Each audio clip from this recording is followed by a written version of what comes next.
अस्सलाम वालेकुम, welcome to my YouTube channel. आज का लेक्चर है पीएन जंक्शन और डायोड, यूनिट नंबर 18 का है और इम्पॉर्टेंट लेक्चर है ये काफ़ी। सबसे पहले तो पीएन जंक्शन क्या होता है हम पढ़ चुके हैं कि पी टाइप क्या होता है और एन टाइप क्या होता है। अगर हम उस पी टाइप और एन टाइप को जोड़ दें तो हमारे पास क्या बन जाता है, जंक्शन बन जाता है, या हम उसको डायोड भी बोलते हैं। तो बेसिकली आपका ये कंसेप्ट पी टाइप और एन टाइप का क्लियर होना चाहिए कि पी टाइप में होल्स ज़्यादा क्यों होते हैं और एन टाइप में इलेक्ट्रॉन्स ज़्यादा क्यों होते हैं। तो सबसे पहले आपने फर्स्ट लेक्चर लेना देना, आपने इस लेक्चर पर आना है, ये काफ़ी इंपॉर्टेंट लेक्चर है। थोड़ा सा क्विक रिवाइज कर लेते हैं कि हमने जब सिलिकॉन था और उसमें बोरॉन डाल दिया था, बोरॉन एक पी टाइप एलिमेंट था, तो हमने देखा था कि वहाँ पे होल्स बनना शुरू हो जाते हैं। तो होल्स ज़्यादा आते हैं जब हम पी टाइप डोपिंग कर रहे होते हैं। इसी तरह जब मैंने फॉस्फोरस डाल दिया जिसको हम एन टाइप बोलते हैं, तो उसमें 5 इलेक्ट्रॉन होते हैं, 4 जो थे सिलिकॉन के साथ बॉन्डिंग बना लेते थे, एक जो था वो फ्री इलेक्ट्रॉन बच जाता था। इसी तरह मैं और तो फॉस्फोरस ऐड करती जाऊँ तो कितने सारे फ्री इलेक्ट्रॉन्स मेरे पास एक्स्ट्रा आते जाएंगे। तो जब हम ये करते हैं एन टाइप करते हैं तो उसमें फ्री इलेक्ट्रॉन्स ज़्यादा बनते हैं, और जब हम पी टाइप करते हैं तो उसमें होल्स ज़्यादा बन रहे थे। तो जब हम इन दोनों को जोड़ देते हैं, तो जब semiconductor crystal is made in such a way, तो जब जोड़ते हैं तो वो एक क्रिस्टल ही बन जाता है। इस तरह से जोड़ना है कि आधा हिस्सा जो है उसका डोपिंग हुआ हो पी टाइप एलिमेंट्स के साथ और आधा जो है वो एन टाइप के साथ जुड़ा हो, डोप्ड हुआ हुआ। जब उन दोनों को जोड़ेंगे तो फिर जो है वो जंक्शन बन जाएगा। ओके, तो when a semiconductor crystal is made in such a way that one part is doped with N type, trivalent impurity N type को बोला जाता है, and other part is doped with P type मतलब कि pentavalent impurity, तो P N junction जो है वो फॉर्म बन जाएगा। अब अगर आप देखो तो पी टाइप है, तो पी टाइप में मैंने क्या होते हैं, हमारे पास एक्स्ट्रा होल्स होते हैं, तो यहाँ पे मैंने होल्स बनाया हुआ है। और एन टाइप होता है, उसके पास एक्स्ट्रा क्या होते हैं, इलेक्ट्रॉन्स होते हैं। अब होता क्या है कि ये जब ये बन गया, इन ये जहाँ पे ये दोनों मिल रहे हैं ना, बाउंड्री होती है, इस बाउंड्री को बेसिकली जंक्शन बोला जाता है। इस बाउंड्री के ऊपर से इधर से होल क्या थे, पॉजिटिव चार्ज था, और इलेक्ट्रॉन्स ये इलेक्ट्रॉन्स होते हैं वो नेगेटिव चार्ज होता है। तो प्लस और माइनस एक दूसरे को क्या करते हैं, अट्रैक्ट करते हैं। तो यहाँ के जो होल्स हैं वो इधर जाने की कोशिश करेंगे और होल्स जो हैं वो इधर आने की कोशिश करेंगे। तो जब ये मूवमेंट होती है तो इसकी वजह से बेसिकली करंट प्रोड्यूस होता है। तो at the junction electrons from N type, electrons जो हैं जो एन टाइप के पास हैं वो मूव करेंगे to P type, P type के पास जाने के लिए, एंड फिल द होल, और होल को क्या करेंगे, फिल करेंगे। अब इसके बाद इसका मतलब मैं अभी आपको समझाती हूँ। देखो ये पी टाइप है जिसमें होल्स हैं, और होल्स क्या होते हैं, उसके ऊपर प्लस चार्ज होता है, जितने भी होल्स हैं प्लस है। और ये क्या है, ये हमारे पास इलेक्ट्रॉन्स है जिनके ऊपर नेगेटिव चार्ज होता है। तो अब ये होल है ना, ये खाली जगह है जो पॉजिटिव होते हैं, इलेक्ट्रॉन यहाँ से इधर जाएंगे इनकी खाली जगह को पूरा करने के लिए। इसी तरह होल भी तो प्लस और माइनस है, तो ये क्या करते हैं, अट्रैक्ट करते हैं। कुछ होल्स भी इधर से इधर मूव करके आ सकते हैं, तो इस तरह से इनकी मूवमेंट से करंट बनता है। ओके, उसके बाद आता है कि this movement creates positive and negative ions near junction, और इनकी इस मूवमेंट की वजह से ये आइंस बनना शुरू हो जाते हैं, प्लस और माइनस। क्यों? क्योंकि यहाँ से इलेक्ट्रॉन निकल कर जा रहे हैं। अभी इसको चीज़ को छोड़ दो, इलेक्ट्रॉन यहाँ से निकल के जा रहे हैं। जिस तरफ से चीज़ निकलती है, जो चीज़ दे देता है अपने इलेक्ट्रॉन्स को, उसके ऊपर क्या चार्ज आ जाता है, प्लस। आपने केमिस्ट्री में भी पढ़ा होगा कि जब एटम इलेक्ट्रॉन को दे देता है तो उसके ऊपर प्लस चार्ज आ जाता है। तो यहाँ से जब ये इलेक्ट्रॉन्स निकल कर जाते रहेंगे तो यहाँ पर क्या चार्ज आ जाएगा, प्लस, क्योंकि यहाँ से इलेक्ट्रॉन निकल रहे हैं। और जिस तरफ जा रहे हैं वो नेगेटिव आ जाएगा, क्योंकि केमिस्ट्री में हमने पढ़ा जो एटम इलेक्ट्रॉन को दे देता है उसके ऊपर प्लस चार्ज आ जाता है, और जो ले लेता है उसके ऊपर नेगेटिव चार्ज आ जाता है। तो ये इसको ले रहा है तो ये नेगेटिव बनना शुरू हो जाएंगे, और यहाँ पे प्लस। ये जितने यहाँ से इलेक्ट्रॉन निकल कर जाएंगे ना, ये प्लस बढ़ते जाएंगे।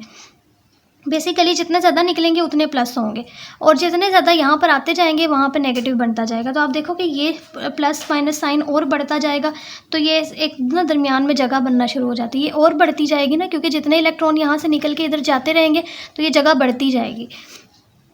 अब ये जो जगह है ना, इसको बोलते हैं डिप्लीशन लेयर। डिप्लीशन मतलब रोक देती है, ये ख़त्म कर देती है चीज़ को। अब जितनी ज़्यादा ये जगह बढ़ती जाएगी, ये ऐसी जगह है जो यहाँ फिर ये इस इलेक्ट्रॉन को यहाँ नहीं आने देगी। ये बेसिकली क्या बैरियर बन रहा है। बैरियर मतलब कि चेक पोस्ट, जैसे कि जो सिर्फ आइडेंटिटी चेक करके और मुश्किल से ही गुजरने देता है। तो ये क्या बन रहा है, बैरियर बन रहा है जो कि यहाँ के इलेक्ट्रॉन्स को वहाँ नहीं जाने देगा। तो ये इलेक्ट्रॉन्स जा तो रहे हैं शुरू में, क्योंकि ये था नहीं, पहले बिल्कुल नहीं था। फिर जैसे ये जाते रहे ये प्लस साइन आता रहा, माइनस साइन भी आता रहा, और जब ये साइन और ज़्यादा निकल कर जाते रहे तो ये बड़ा होता जाएगा, और फिर ये इलेक्ट्रॉन्स एक वक्त आएगा कि इतना बड़ा हो जाएगा कि इलेक्ट्रॉन्स नहीं जा पाएंगे। तो ये बेसिकली क्या बन जाती है, डिप्लीशन लेयर बन जाती है। और इस डिप्लीशन लेयर में ना इलेक्ट्रिक फील्ड बनती है। कि इलेक्ट्रिक फील्ड क्यों बन रही है, क्योंकि जहाँ पर भी चार्जेस पड़े होते हैं वहाँ पर खुद बहुत इलेक्ट्रिक फील्ड बन जाती है, और वो हमेशा प्लस से माइनस मतलब पॉजिटिव चार्ज से नेगेटिव चार्ज की तरफ इलेक्ट्रिक फील्ड जो है वो बनती है। तो मैं यहाँ पर लिख रही हूँ कि इलेक्ट्रिक फील्ड बनेगी और इलेक्ट्रिक फील्ड की डायरेक्शन क्या होगी, प्लस से माइनस की तरफ। ओके, तो हमने लिखा है at the junction electrons from N type and move to the P type and fill the hole. ये पढ़ लिया है। इस मूवमेंट की वजह से पॉजिटिव और नेगेटिव आइंस बन जाते हैं जंक्शन पे और वो बनाते हैं electric field called depletion layer. Electric field भी बनाते हैं और इस पूरे रीजन को बोला जाता है डिप्लीशन लेयर। यहाँ पे आपको किसी भी किस्म का क्या, ये नेगेटिव और पॉजिटिव होल्स को क्या बोलते हैं, चार्ज कैरियर्स बोलते हैं ना, फर्स्ट लेक्चर में पढ़ा था। क्या आपको यहाँ पे कहीं पे भी चार्ज कैरियर नज़र आ रहा है? ये लेयर बैरियर है, यहाँ पे किसी भी किस्म का आपको चार्ज कैरियर नज़र नहीं आता। ठीक है, तो इसमें क्या होता है, which has no charge carrier. उसके बाद पोटेंशियल बैरियर क्या है, ये क्या बन गया, बैरियर बन गया। This region develops a potential barrier, ये एक बैरियर बना देगा that stop further movement of charge carrier. अभी मैंने आपको बताया इस बैरियर की वजह से अब इलेक्ट्रॉन मूव नहीं कर पाएंगे। ये बैरियर बन गया जो कि मूवमेंट को रोक देता है। अब ये इलेक्ट्रॉन्स को यहाँ से यहाँ जाने के लिए बेसिकली उस बैरियर को क्रॉस करना पड़ता है। अब ये बैरियर बन गया, पहले बैरियर नहीं था, आसानी से इधर उधर आ सक रहे थे। जब ये बैरियर बन गया, अब इलेक्ट्रॉन को इसको क्रॉस करके इधर आना पड़ेगा और ये सिर्फ वही इलेक्ट्रॉन यहाँ से यहाँ तक आ सकते हैं जिनके पास इतनी एनर्जी है कि वो इसको क्रॉस कर पाएँ। इसको क्रॉस करना जो है वो आसान नहीं है। और ये एनर्जी इनको कहाँ से मिलेगी इलेक्ट्रॉन्स को, जब मैं इनको बैटरी के साथ कनेक्ट करूँगी। तो अगर मेरी बैटरी इनको जो है ना वो वोल्टेज के ज़रिए एनर्जी प्रोवाइड करती है। बेसिकली आपको पता है इलेक्ट्रॉन्स को एनर्जी ही प्रोवाइड करती है बैटरी। अगर तो वो इतनी एनर्जी प्रोवाइड कर रही है कि यहाँ के जो काफ़ी हो इस रीजन को क्रॉस करने के लिए, तब इलेक्ट्रॉन यहाँ से यहाँ आएंगे, वरना वो इधर ही पड़े रहते हैं, तब वो नहीं आते। आपने इस टॉपिक की ना हर एक डायग्राम जो है उसको बनाना है एग्जाम में। उसके बाद पोटेंशियल बैरियर आ जाता है, दिस रीजन डेवलप, ये हमने पढ़ लिया। अच्छा, ये जो वैल्यू है, मतलब अगर जर्मीनियम का केस है, जर्मीनियम अगर हम ले रहे हैं तो फिर तो 0.3 वोल्ट एनर्जी चाहिए इलेक्ट्रॉन्स को इस बैरियर को क्रॉस करने के लिए। अगर सिलिकॉन है तो फिर उसके लिए 0.7 वोल्ट। ये बेसिकली एनर्जी है कि कितनी एनर्जी चाहिए कि इलेक्ट्रॉन इस को चाहिए होती है उस बैरियर को क्रॉस करने के लिए, और ये एनर्जी जो है वो हमें बैटरी प्रोवाइड करेगी। देन आता है पीएन जंक्शन डायोड। क्या होता है? अब डायोड जो होता है वो एक बेसिकली स्विच होता है। स्विच जो कि आप स्विच को ऑन करते हो तो करंट आता है उसमें, और फिर आपका फ़ैन या लाइट ऑन हो जाती है। बंद करते हो तो करंट नहीं आता। तो इसी तरह ये भी डायोड जो है वो स्विच की तरह ही काम करता है, जो कभी करंट को गुजरने देगा, कभी करंट को गुजरने नहीं देता।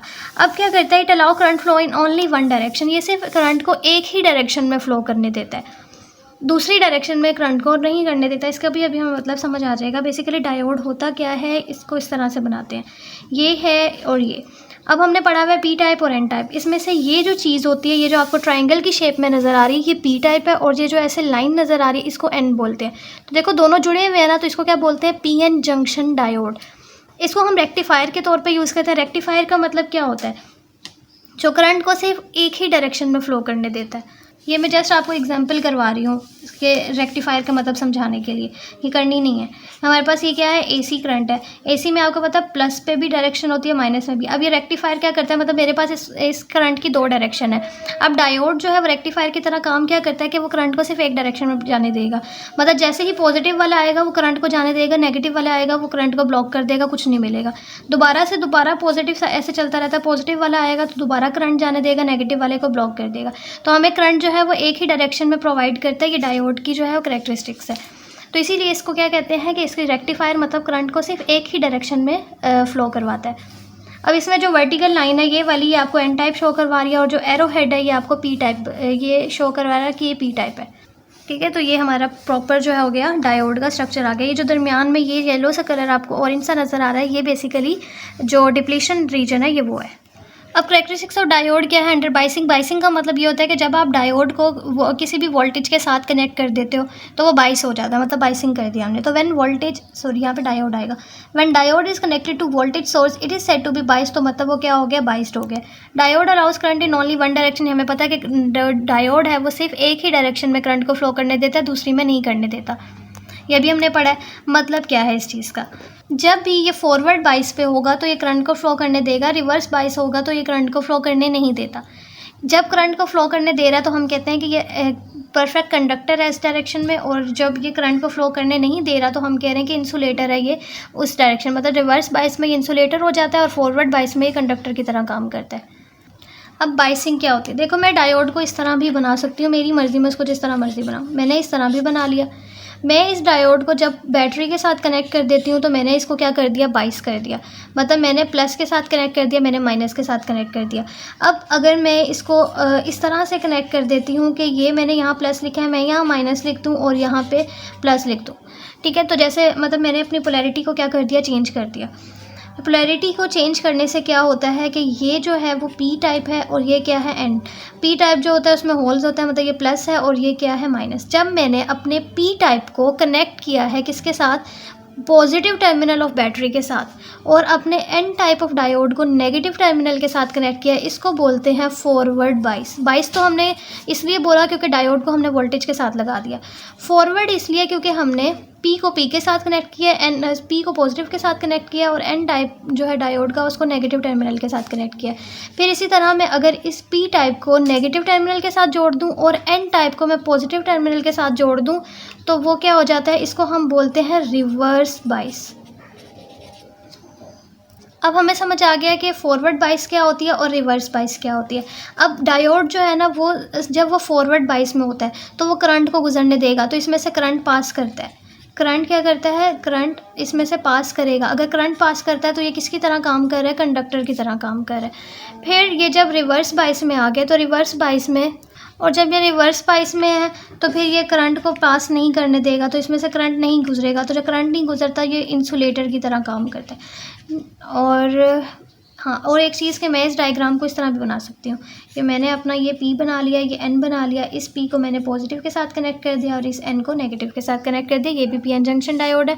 तीसरा मैं इसको इस तरह भी बना सकती हूँ, P है, ये N है, इसको मैंने नेगेटिव के साथ कनेक्ट कर दिया, इसको मैंने P के साथ कनेक्ट कर दिया। तो आपकी मर्ज़ी है, ठीक है। आपने समझना ये है कि फॉरवर्ड बाइस में करंट फ्लो करता है, रिवर्स बाइस में करंट ब्लॉक हो जाता है।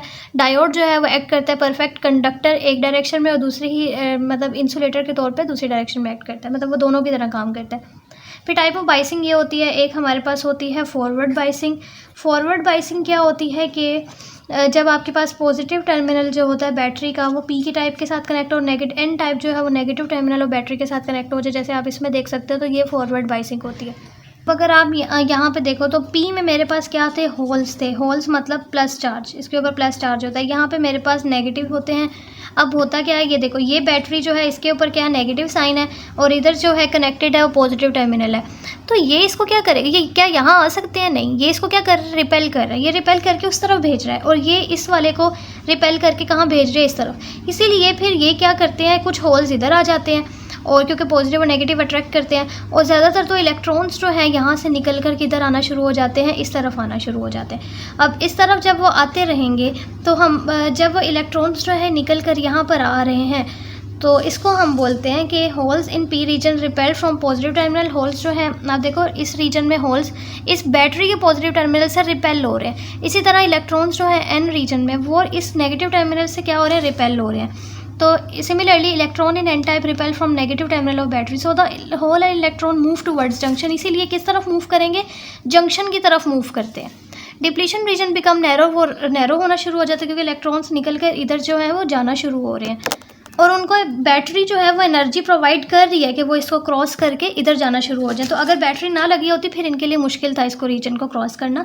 तो बैटरी इनको इतनी एनर्जी दे रही है कि वो यहाँ से निकल कर यहाँ जा रहे हैं।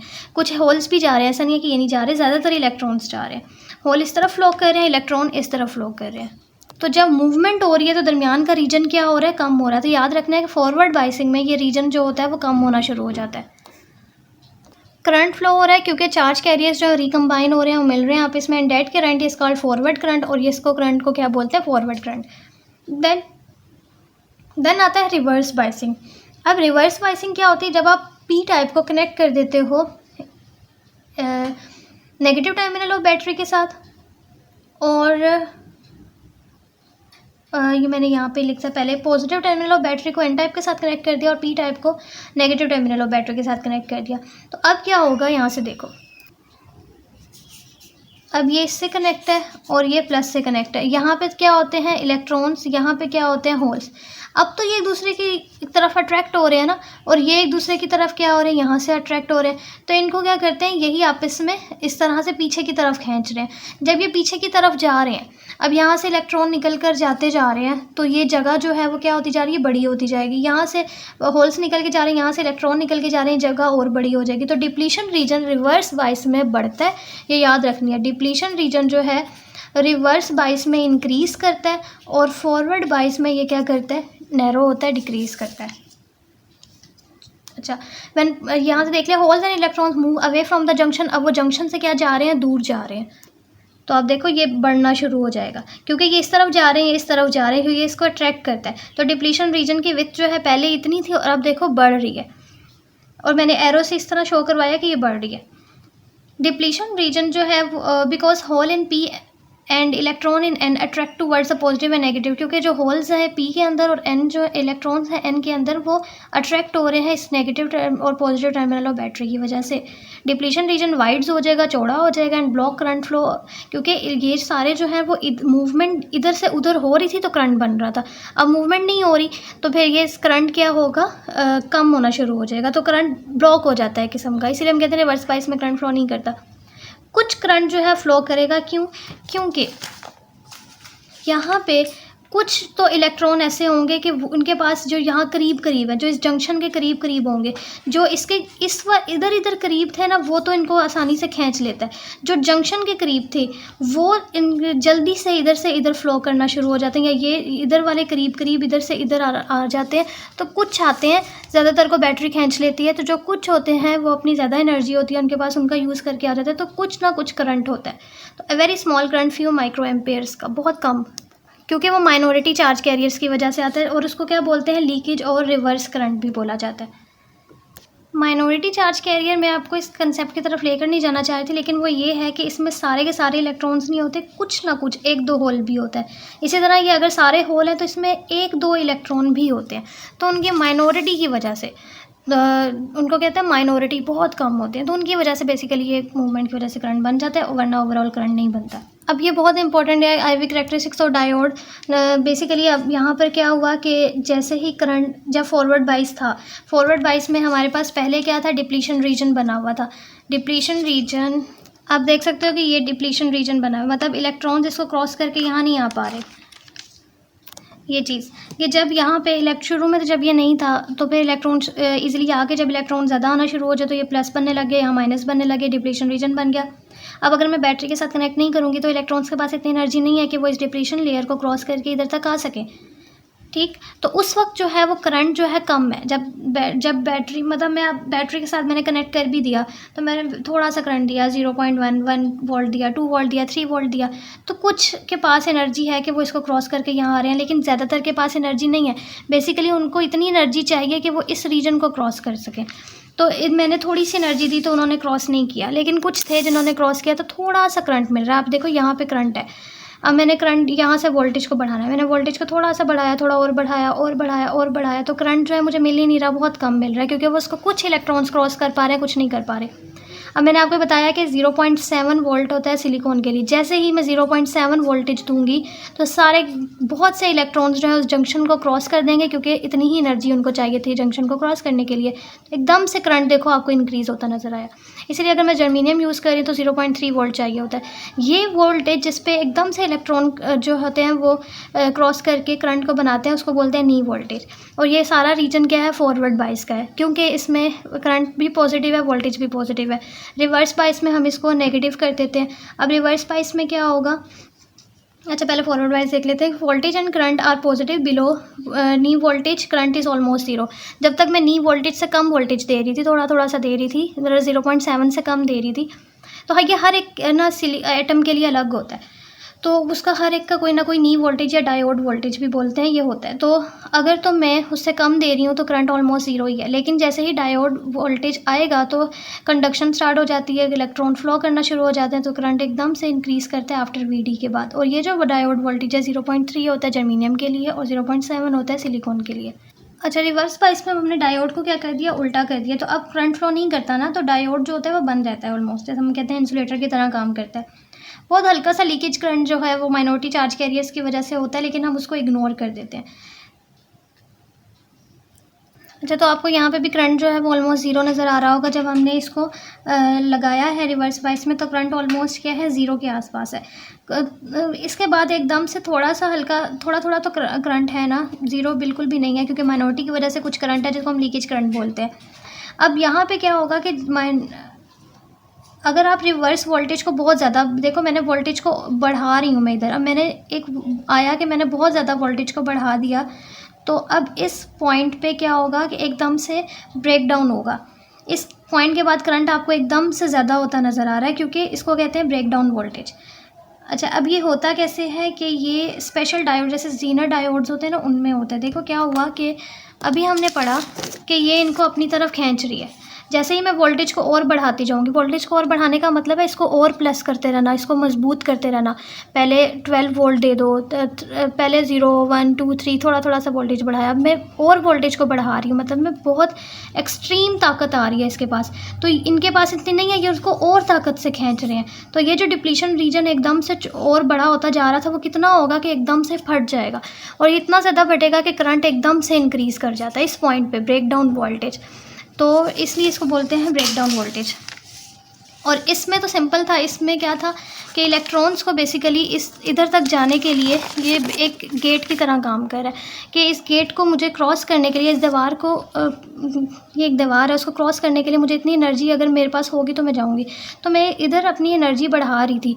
तो आई होप कि आपको समझ आ रहा होगा। मैंने यहाँ वोल्टेज बढ़ाती गई, जैसे ही मैं 0.7 पे गई तो इन इलेक्ट्रॉन्स के पास इतनी एनर्जी आ गई कि वो इसको क्रॉस करके इधर तक आ पा रहे थे। लेकिन रिवर्स बाइस में वो क्या कर रहे हैं, वो दूसरे की तरफ अट्रैक्ट हो रहे हैं, मतलब बैटरी उनको अपनी तरफ अट्रैक्ट कर रही होती है। तो यहाँ पर मैं वोल्टेज को बढ़ा रही हूँ तो बैटरी के पास और ताकत आ रही है, वो इनको और अपनी तरफ खींच रही है, तो ये और चौड़ा होता जा रहा है। तो एक पॉइंट आएगा कि ये बिल्कुल फट जाएगा और करंट जो है वो एकदम से रिलीज़ करता है। इसको बोलते हैं ब्रेक डाउन वोल्टेज। तो रिवर्स बाइस में वोल्टेज और करंट दोनों नेगेटिव होते हैं। रिवर्स वोल्टेज इंक्रीज़ करता है, डिप्लीशन रीजन चौड़ा होता जाता है। ब्रेक डाउन वोल्टेज पे लार्ज रिवर्स करंट जो होता है वो एकदम से फ्लो करता है। I hope you understand this lecture. Thank you so much for watching. अल्लाह हाफिज़।